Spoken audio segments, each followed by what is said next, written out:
Maman Amida a été simplement invitée. Mon ministère public, son rôle c'est de rechercher les infractions. Vous comprenez? Donc, Azalarana mandat topé mission qui est dans le terrain, que ça la investigation proprement dite.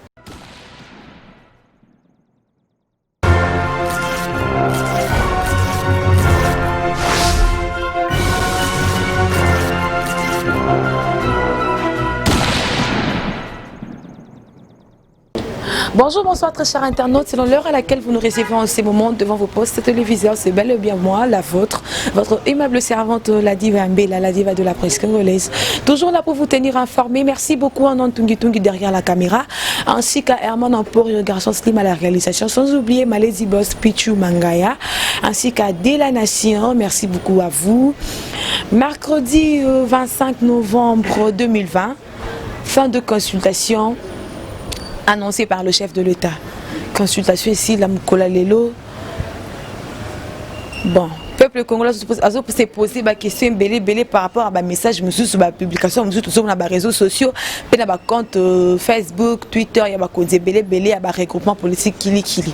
Nazanga mon côté A sur ces plateaux, je suis accompagné d'un confrère connu du nom de Jérémy Luemba. Ensemble, on a trouvé ma solo par rapport à l'actualité politique. Désolé, Kana.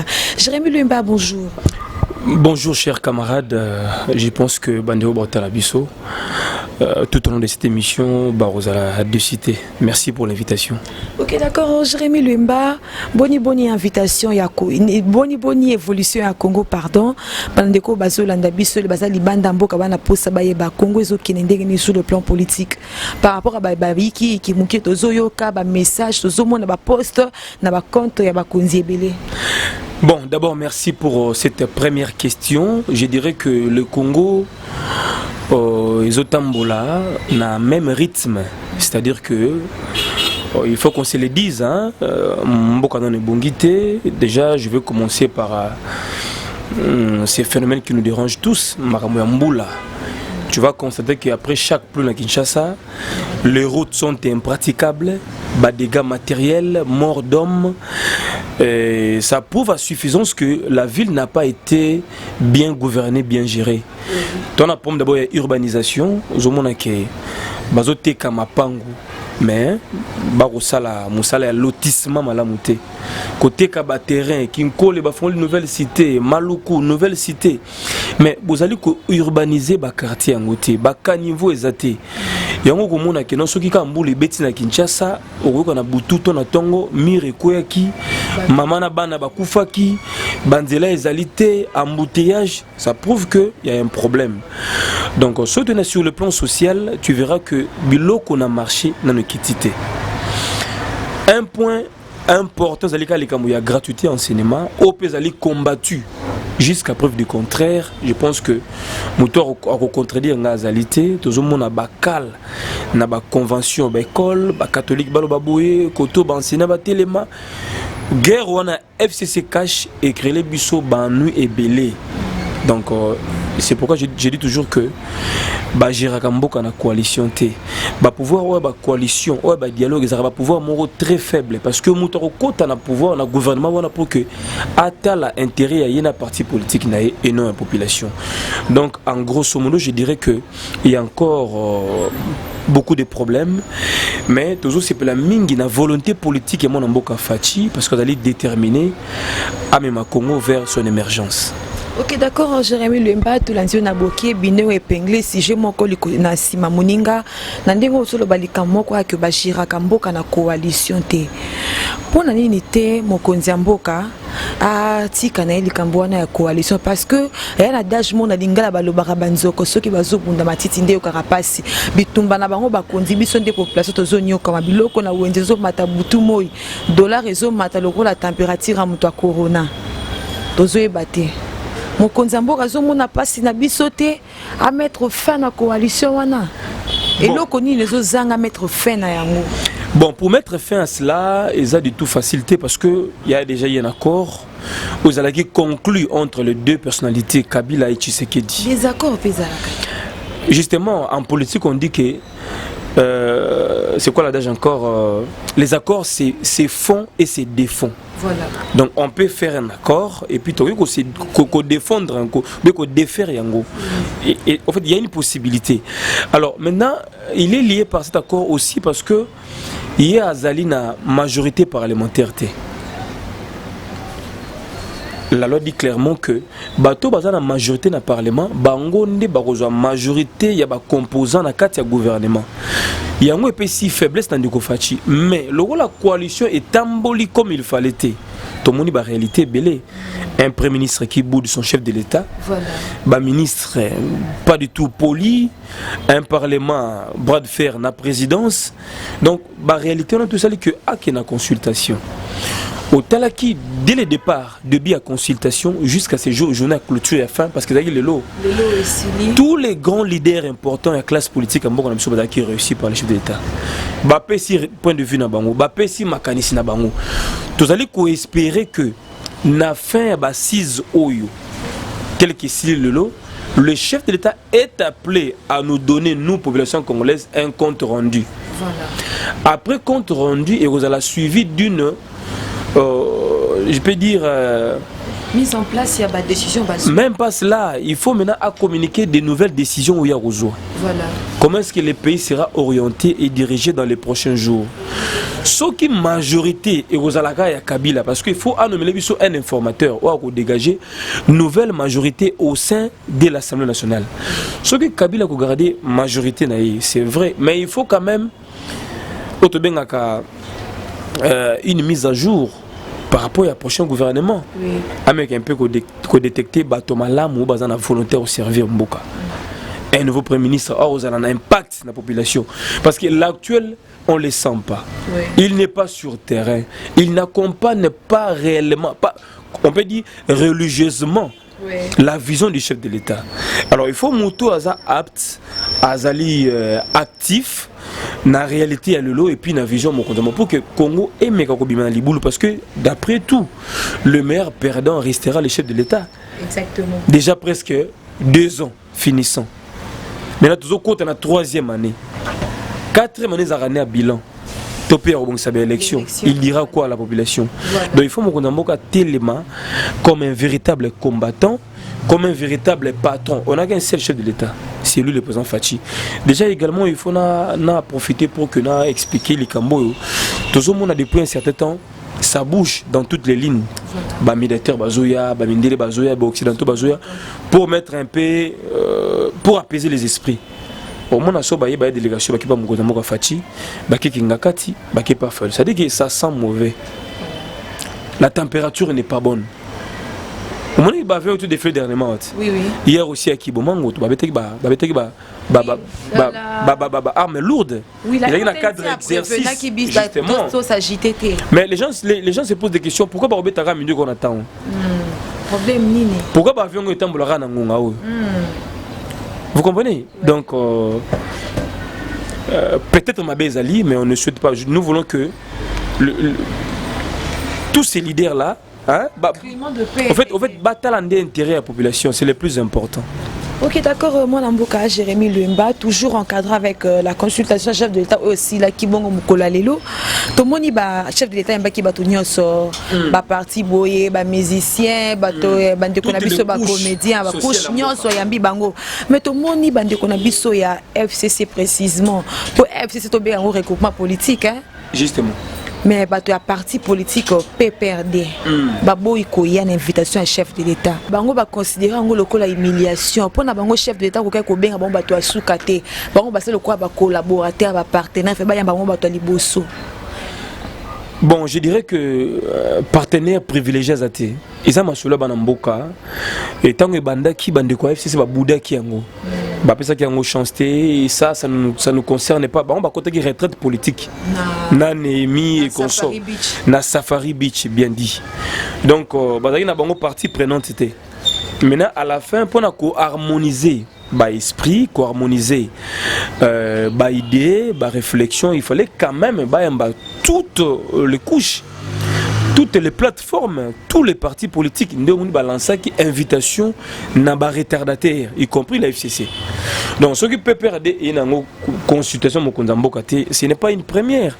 Et vous pouvez pas classer banka kanaba na ba retardataire. Bango moko nde babudaki yango dès le départ. Ba monaki tina nango te. Apesi bango ba retardataire. Chance à souka ba ya mercredi. Ce qui ba ina bango te, maman. La vie continue. Vous comprenez? Ce n'est pas une première. UDPS à l'époque, à Kotaka Masola, c'est un côté. Non, non, plutôt à Kotaka, concertation à Kabila Tena et Edem Kodjo. Ouais, c'est le roi médiateur, l'ancien premier ministre togolais. Vous comprenez? UDPS pas qui n'a raté. 2006, rappelez-vous, UDPS a participé à une élection. À Boykotaka Yango. Mais les pays continuent à exister. Donc, Kabila n'a pas de consultation, ça ne change absolument rien. Bango baloba kabou après arrêter d'abord que non, bako c'est pas qu'on a na cadre moko restreint. Il y a coalition. Donc batina ba délégué na bango ba coalition, koto batine mi kono batine Jean-Marc Kaboun ba sur la entre bango. Mais on ne peut pas réduire tout un pays na accord na coalition. Donc on a bango nyonso et les gars na cadre kaka na coalition. C'est ça le danger. Bemba pas à congolais. Franck Dion pas à congolais. Mwandante Miazali congolais, Katumbi, l'union fait la force. Bango bazo diriger Mboka na coalition. Qu'est-ce qui a changé? Tout le monde a coûté d'ailleurs mauvaise foi, mauvaise volonté de la part de FCC. Bazaka na langage moko négativiste. Bazo monaka tout est noir, bazo pesa fati chance c'était. Pour na bango 5 les mbangu comme ça ya bango candidat de FCC a postulé de ko fati pe bango bazo monaka le nesi zoba na bango a qui ne quoi candidat na bango. Non non non non. Il faut donner la chance à tout le monde. Ndeko Kabila dirigé Mboka pendant 18 ans. Azana ba point positif naé, azapi na point négatif naé belé. Parce que neti biso to boto n'importe Mobutu, mais to mona Mobutu to savoura bien Mobutu té. To ki bana miké. Vous comprenez? To vivre en des époques il y a famille Kabila, clan Kabila, Mouzé Kabila et son fils. Vous comprenez? Sukoyo héritage ni bati biso. Chômage, délestage, manque d'eau, beaucoup de problèmes. Dans beaucoup de cas, Moussala comme un miracle, il faut que tu témoignes l'église. Sauf Moussala, il faut que l'église soit un miracle, engager une entreprise dans la société XY. C'est inhumain cela, madame. Vous comprenez? Le 32 ans, Mobutu Totikara va souhaiter dans la Kingabwa, mais ça n'existe pratiquement plus. Kingabwa, comme un cité au habitant Bafandaka. Les anciennes entreprises, comme Bandaku, comme Entrepôt et consorts. Donc, tu perds en tout cas allure, vitesse, qui considérable sur le continent.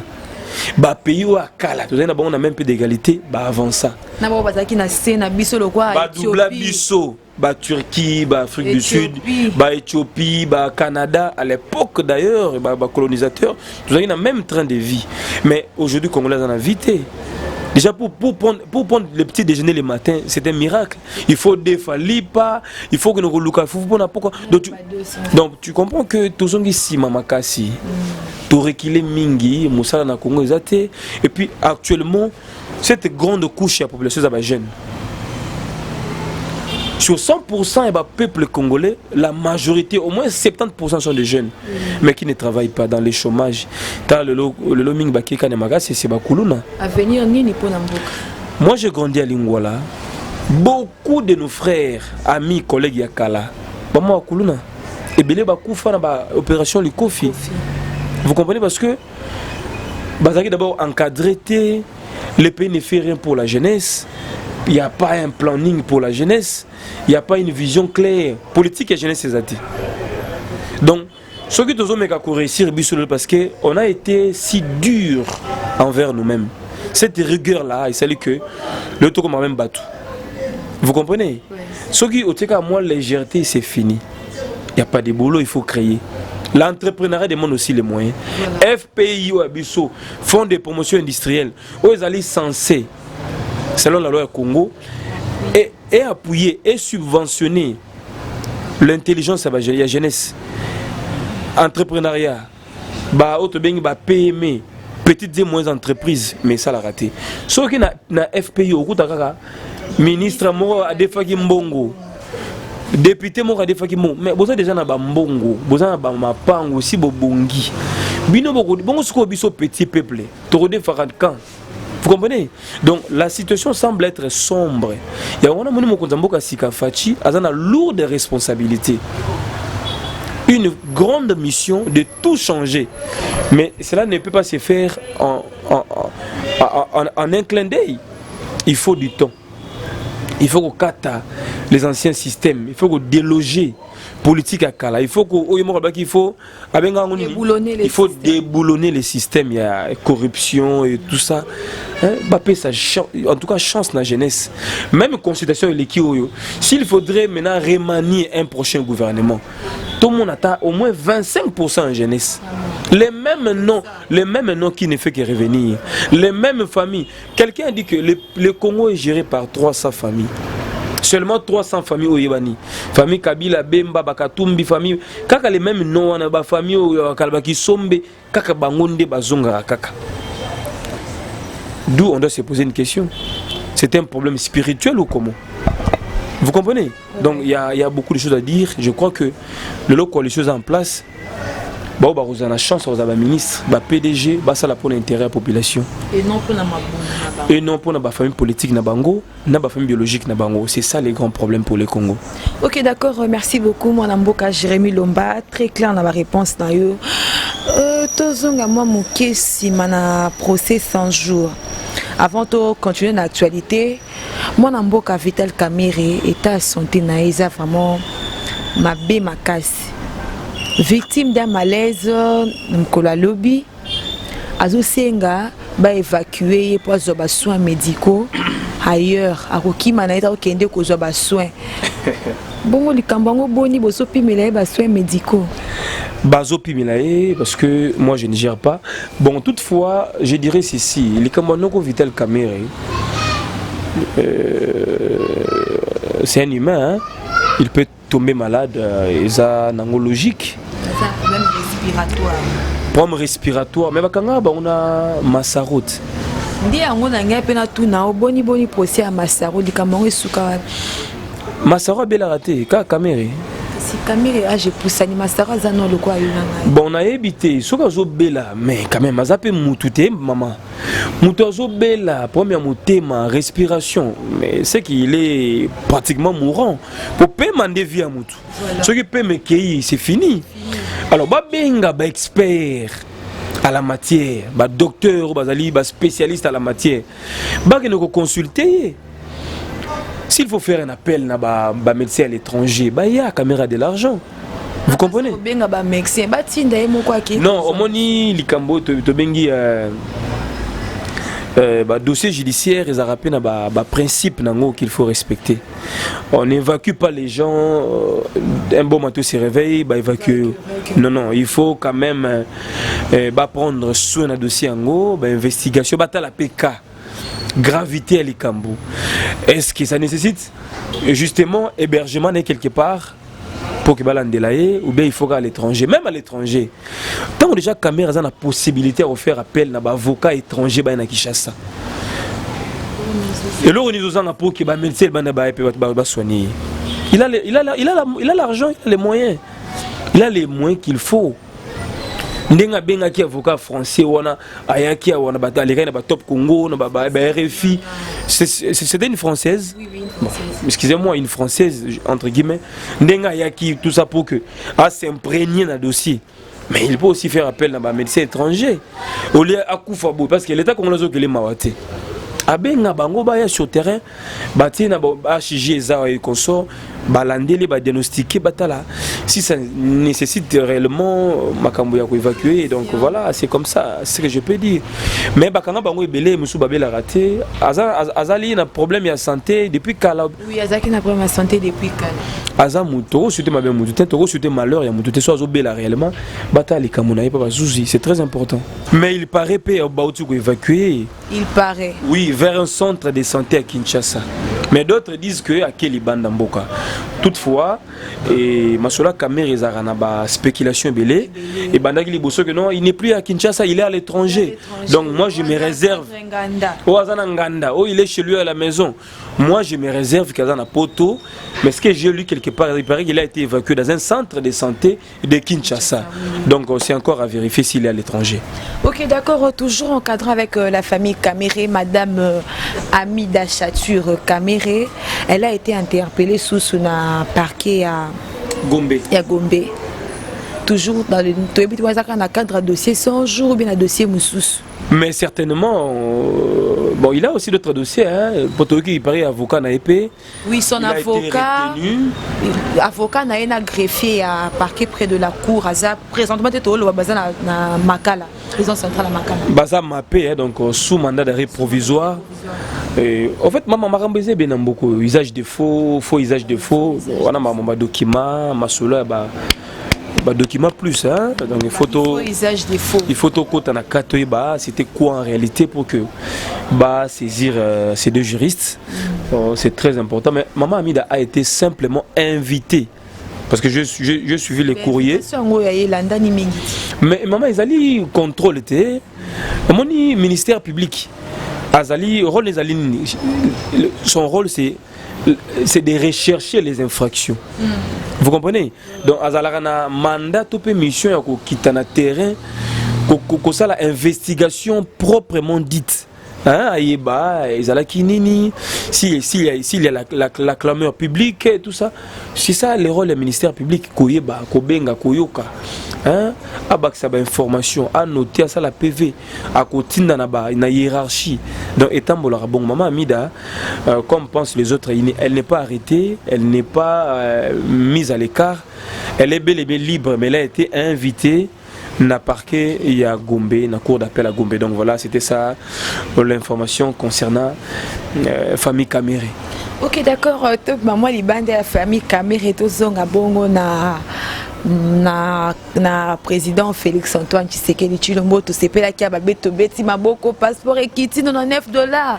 Fati beton to sepeli babi au passeport lundi déjà muto amto aza na passeport te tiambo non na libenga biso na nzela ministère affaires étrangères ça yo passeport toko makuna boye passeport ezate toki pe sous balobi na biso passeport ngo bozo sepele kiti nango $99 mais boye ba na 2011 passeport ezaki na valeur ya $200 équivalent en francs à 180 000 francs mais le to so beta maboko passeport ekiti na $99 équivalent ya 200 000 francs.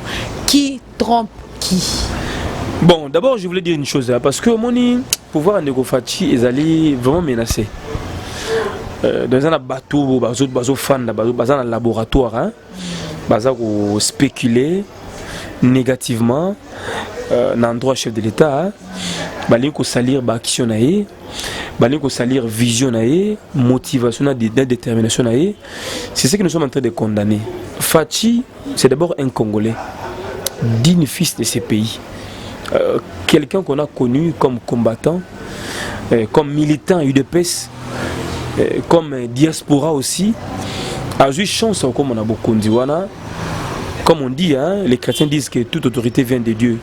Donc il n'y a rien de hasard dans mon kiltozana, on est sous le soleil. Il serait mieux pour Nabiso Congolais, topé ça et puis moins chance. Puisqu'il est déjà arrivé à ce stade. Déjà comment on a beaucoup de on n'a plus d'autre choix. Déjà, comment on n'a plus d'autre choix, seulement soutenir. Mais il y a trop de confusion dans les esprits des Congolais. Tantôt, il fallait Longwa, Akanga Kabila, tantôt, il ne fait rien, tantôt, Koutou. Tout ce qu'il fait comme action. Tantôt, il continue l'œuvre de Kabila. Donc, tout ce qu'il fait, Ezakaka, n'a pas critique, mais c'est normal aussi. Mais tout peut s'appuyer à critique aux aspects positifs. Tout le monde a Kaka Mabé, tout est noir. Il avait dit ceci dans la campagne. Il va se battre pour que le passeport congolais n'a prix très bas, très faible. Au moins $40. Mais il faut se renseigner. Banane, il faut livrer passeport congolais avant Fatia comme on a pouvoir. Et ça, individu. C'était une famille que vous connaissez très bien. Une famille bien connue. Na marché wana ya marché wana ya production ba passeport na livraison nango. Maintenant il fallait négocier avec la Belgique, ba entreprise wana, cette famille là ndé ba ko isuka na prix à $9. Maman, nous sommes dans un pays vraiment béni par Dieu le Père. Mais le peuple vit dans la misère, une pauvreté extrême. En dessous, il y a $1 par jour. Si on a $100, on a $50, c'est une grâce. Na âge na yosa jeune, bandekono mingi ba osa kindumba, pour mon a 5 000 francs congolais. Vous avez la situation ba congolais. Ba masa na biso mingi ba mibali, miyibi ba kuluna, hein, ba PD. Bachaer, parce que ici les athées, couleur ou kambongo les athées. Vous comprenez? Biso mon na famille, tous na ba autorité na ba famille. Tous na ba avocat, ba magistrat, ba msoupe ba bandeko, ba cadre tout ça.